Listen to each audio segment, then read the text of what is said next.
Good morning to my all dear students. Welcome to online class. This is your English class, and today in this class we shall discuss the part third of chapter 18. बच्चों, आज की video में हम आपके chapter 18 का part third start करने जा रहे हैं। इससे पहले पार्ट में हमने पढ़ा था कि डॉक्टर राव सिरिल के साथ मिलकर उन जो पक्षी बहुत कम बचे हैं, रेयर पक्षी बचे हैं, उन पक्षियों को देखने कहाँ जाते हैं, जंगल में जाते हैं। तो वहाँ वो देखते हैं कि सिरिल सही कह रहा था, वो वाकई वैसे पक्षी थे जो बहुत कम बचे हैं। रोबिन ब्लैक नाम के वो पक्षी थे। जब उन्हें डॉक्टर राव देख लेता है तो सिरिल से कहता है कि हम अगले दिन यहाँ पर आएंगे इन पक्षियों की जांच करने के लिए। So now let's start the chapter. The next day, Dr. Rao and Cyril woke up before dawn and walked to the oak tree. Cyril was happy because he had Dr. Rao's spares binoculars with him. Means next day का मतलब अगले दिन doctor Rao और Cyril जल्दी जाग गए। woke up का मतलब जाग गए। before dawn and walk to the oak tree और उस बरगद के पेड़ की तरफ जाने लगे।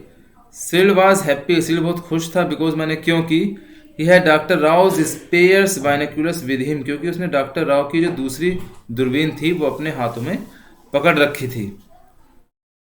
सून माने जल्दी ही। Day broke and the birds began to twitter and stare out of their nest. Means जल्दी ही क्या हुआ, दिन निकल गया। पक्षियों ने शुरू कर दिया। ट्विटर का मतलब ट्विटर एंड चहचहाना, and stare out of their nest, और वो अपने घोंसलों से बाहर निकलने लगे, चहचहाते हुए, आवाज करते हुए, हलचल करते हुए। स्टीयर का मतलब होता है हलचल करना। The black birds also came out. जो ब्लैक बर्ड्स थे, जो पक्षी बहुत रेयर थे, बहुत कमी से मिलते थे, उन्होंने पक्षियों ने भी निकलना शुरू कर दिया। इमीडिएटली का मतलब जल्दी से। Doctor Rao and Cyril focus their binoculars on them, यानी डॉक्टर राव ने और सिरिल ने अपना फोकस बड़ी ध्यान से, जो दूरबीन से बहुत ध्यान से वो देख रहे थे, उन पक्षियों पर लगाव रखा। फोकस करते रहे, ध्यान से देखते रहे। आफ्टर अ वाइल का मतलब कुछ समय बाद। Doctor Rao cried excitedly, doctor Rao खुशी से चिल्लाए, हुर्रे सिरिल, सिरिल शाबाश, they really are the black robins, ये तो वास्तव में ब्लैक रोबिन्स हैं, जो बहुत कम पक्षी बचे हैं। नाउ क्लाइंब द ट्री, अब पेड़ पर चढ़ जाओ। क्विकली का मतलब जल्दी से। And look in the nest, और घोंसले के अंदर झांकना शुरू करो। सिरिल क्लाइम्ड अप, सिरिल ऊपर चढ़ा। अंकल देयर आर 2 eggs, कि अंकल यहाँ 2 eggs के अंदर 2 अंडे रखे हुए हैं पक्षियों के। He shouted from the tree top, यानी वो पेड़ पर चढ़कर जोर से चिल्लाया। Doctor Rao smiled happily, doctor Rao जो थे वो खुशी से मुस्कुराए। He asked Cyril to climb other trees, उन्होंने सिरिल से कहा कि तुम दूसरे पेड़ों पर चढ़कर देखो। Peep into the nest, peep का मतलब झांकना, इनटू द नेस्ट का मतलब घोंसलों में झांको। And count the number of eggs in each of them, और प्रत्येक घोंसले में जाकर उन अंडों की गिनती शुरू कर दो कि कितने अंडे घोंसलों में हैं। He noted Cyril's findings in his thick diary, यानी वह नोट करने लगा, जो सिरिल उनकी गिनती कर रहा था अंडों की, उस गिनती को वो अपनी पतली सी डायरी में नोट करने लगा। आफ्टर अ फ्यू मिनट्स का मतलब कुछ मिनट बाद, कुछ समय पश्चात, doctor Rao sad, doctor Rao ने कहा, Cyril you must help me save the birds, यानी सिरिल तुम्हें मेरी सहायता करनी है इन पक्षियों को बचाने की। सेव द बर्ड्स, पक्षियों को बचाना। सिरिल थोड़ा सा चौंक गया, उसने कहा कि कैसे। फिर उसने कहा यस, हाँ बिल्कुल। What we just saw are the black robins of Chatham Island, यानी हमने ठीक ऐसी ही जो ब्लैक रोबिन्स थे वो चेतम नामक एक द्वीप था, बहुत दूर द्वीप था, वहां पर देखे गए थे। Only 5 of them, 3 females and 2 males are known to be living, केवल 5 ही ऐसे पक्षी बचे हैं इन प्रजातियों के, जिसमें 3 तो फीमेल थे, यानी 3 स्त्री जाति के थे, और 2 मेल्स, 2 पुरुष जाति के थे, जो पक्षी वहां पर बचे थे। आर नॉन बी लिविंग का मतलब वो ही जीवित थे। They are on the Mangere Island, east of New Zealand, यानी न्यूजीलैंड के पूर्व दिशा में मंगेर नामक द्वीप पर वो थे। Left to themselves the birds will die without multiplying, यानी हम इन्हें वहां पर छोड़ देंगे, अन्यथा क्या होगा अगर हम ऐसा नहीं करेंगे तो वो जो पक्षी बचे हैं बर्ड्स विल डाई, वो भी जल्दी से मर जाएंगे अगर हम मल्टीप्लाइंग का मतलब इन्हें नहीं छोड़ेंगे।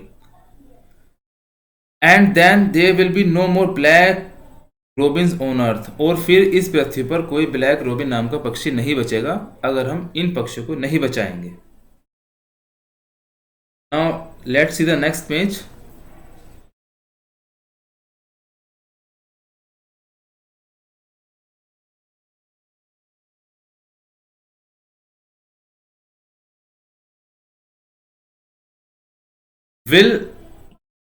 Will our black robins also die? Cyril inquired anxiously. Anxiously का मतलब चिंता से, यानी सिरिल ने चिंता से कहा कि हमारे ब्लैक रोबिन्स भी मर जाएंगे। No we won't let them die, नहीं हम इन्हें नहीं मरने देंगे। वी शैल सेव हिम, हम उन्हें बचाएंगे। यहाँ वी के साथ डबल एल है, इसकी फुल फॉर्म होती है वी शैल, इसके अंदर शैल जुड़ा हुआ है। वी शैल देम, हम इन्हें बचाएंगे। बट हाउ, लेकिन कैसे? We shall steal their eggs and put them with the eggs in other nest, यानी हम क्या करेंगे, इनके अंडों को यहाँ से चुराएंगे। Put them with the eggs in other nest, और दूसरे घोंसलों में जाकर रख देंगे। The black robins then they lay a fresh set of eggs, उसके बाद क्या होगा, जो ब्लैक रोबिन्स है वो दोबारा से अंडे देंगे तो उनकी संख्या बढ़ जाएगी।